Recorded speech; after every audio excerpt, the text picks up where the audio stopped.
आकर थक कर चूर हो गई। फिर वो नहाकर तैयार हो रही थी कि उसको कमरे में देखकर उसकी जुड़वा आलसी बहन जिया फट से पिया की जैसी साड़ी पहनकर रसोई में आ गई और अपनी सास को आता देखकर गहरी सांस भरते हुए थके होने का एहसास जताया। उफ, हुई माँ, मेरी कमर। अरे पिया बहू, तो अकेले काम कर रही है, जिया बहू कहाँ है?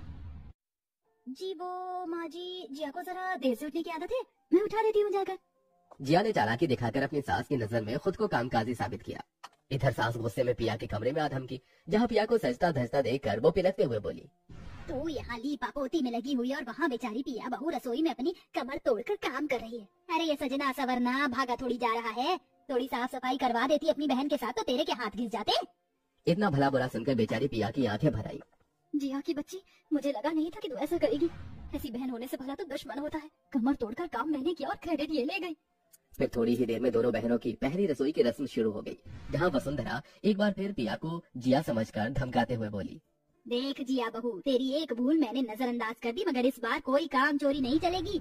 तुम दोनों बहनों को पहले रसोई में सबसे पहले हलवा बनाना है और फिर पूरी छोले राजमा चावल। और हाँ, तेरी बुआ सास को शुगर है तो वो सादे फुलके खाती हैं और माला मौसी को मिठाई बहुत भाती है तो एक आध आइटम बना लेना, गुलाब जामुन और शाही टुकड़ा। दबदबाई आंखों से पिया ने अपनी सास की ओर देखकर कहा, माँ जी, इस बार मैं आपको शिकायत का मौका नहीं दूंगी, एकदम अच्छे से पहली रसोई की रस्म करूंगी। पर इतना सब बनाने की बात से जिया का सिर नाचने लगा। उफ, मुझे तो हलवा तक बनानी नहीं आता, इतनी सारी वैरायटी कैसे बनाऊंगी? ओ गॉड, बचा लेना। पिया झटपट से हलवा बना लेती है, वहीं जिया हलवा बनाने में उलझी हुई थी। हलवा तो बन गया, अब जल्दी से मटर पनीर की सब्जी बना लेती हूँ और एक तरफ आटा गूंथ लेती हूँ। जिया जलन से भर गई क्योंकि उसका हलवा बार बार जल जाता था। उफ, हलवा फिर जल गया। अगर इसमें लगी रही तो बाकी खाना कब बनाऊंगी? जो भी है सही है। जिया रोध होकर कच्ची पक्की पूरी तलने लगी। इधर मेज पर पूरा ससुराल बेसब्री से दोनों बहनों की पहली रसोई की बाट जो रहा था। ओहो, रसोई से खाने की कितनी अच्छी खुशबू आ रही है, अब तो पेट में कबरी हो रही है खाने की। ओ वही तो, जिज्जी जल्दी करो ना। बहू रानियों, जल्दी से खाना ले आओ भाई। ये सुनते ही डर के मारे जिया दांतों तले उंगली दबा लेती है। अब क्या करूं, मैंने तो इतनी देर में बस ये जला हलवा और ये 4 पूरी ही तली है। तभी जिया अपनी बहन जैसी साड़ी पहने होने का फायदा उठाने के लिए दिमाग दौड़ाती है और बहाने से पिया को भेज देती है। पिया देख, मैं तुझे बताना भूल गई, जीजा जी कब से तुझे बुला रहे थे। अच्छा, मैं देख कर आती हूँ। इतने में जिया फट से पिया का बनाया सारा खाना परोस देती है। ये लीजिए बुआ जी, मौसी जी, गर्मा गर्म पूरी सब्जी हलवा सब रेडी है। सब हबड़ हबड़ खाने लगे। ओए होए होए, क्या बढ़िया स्वाद है, खाने में एकदम नरम नरम पूरी और हलवा तो अमृत से भी मीठा।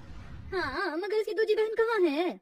आती होगी माला। अच्छा, मैं बुलाती हूँ। अजिया बहू, जल्दी खाना लेके आ। इतने में जला हुआ खाना लिए पिया आ गई। तभी सबने जला खाना देखकर उस पर खूब गुस्सा किया।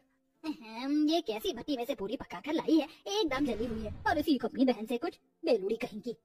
इतने ताने बाने सुनकर भी पिया ने पलटकर कोई जवाब नहीं दिया, मगर उसका मन चीख चीख कर रो पड़ा।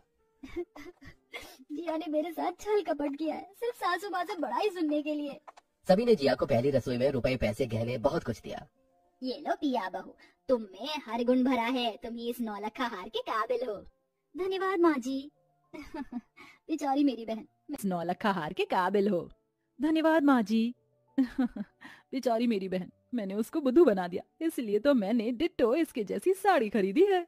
इसी तरह दिन गुजरते गए, सब रिश्तेदार भी लौट गए, पर दोनों जुड़वा बहनों के कामों की गलतफहमी वसुंधरा के आगे बनी रही। एक बहू होने का सारा कर्तव्य पिया निभाती, पर बढ़ाई जिया को मिलती। मगर एक दिन वसुंधरा ने देखा कि पिया रसोई के भीतर बिना चप्पल के खाना बना रही थी, उसकी चप्पल बाहर थी। ये जिया बहू रसोई का इतना आदर कब से करने लगी, कहीं मुझसे ही दोनों बहनों को पहचानने में भूल तो नहीं हो गई। इस बात को साफ करने के लिए वसुंधरा ने जिया को पिया कहकर पुकारा। पिया बहू, जरा रसोई में तो आना। उफ, सासू माँ को भी ना चैन नहीं है। आई माँ जी। जिया बेधड़क सैंडल पहने रसोई में घुस आई। जी माँ जी, बुलाया? हाँ, वो मुझे ना तेरे हाथों की गर्मा गर्म पूरी खाने का बड़ा मन है, वो जो तूने पहली रसोई में बनाई थी। अभी माँ जी?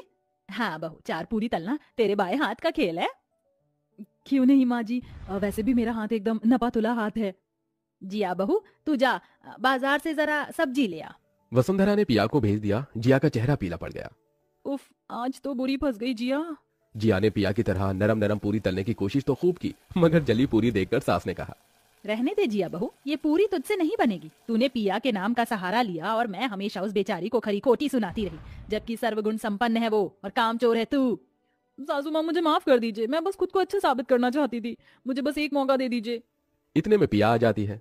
माँ जी, जिया को माफ कर दीजिए, मैं इसे खाना बनाना सिखा दूंगी। इतने के बाद भी पिया के मन में प्यार देखकर जिया ने माफी मांगी और पूरी लगन से खाना बनाना सीख लिया और दोनों जुड़वा बहनें खुशी खुशी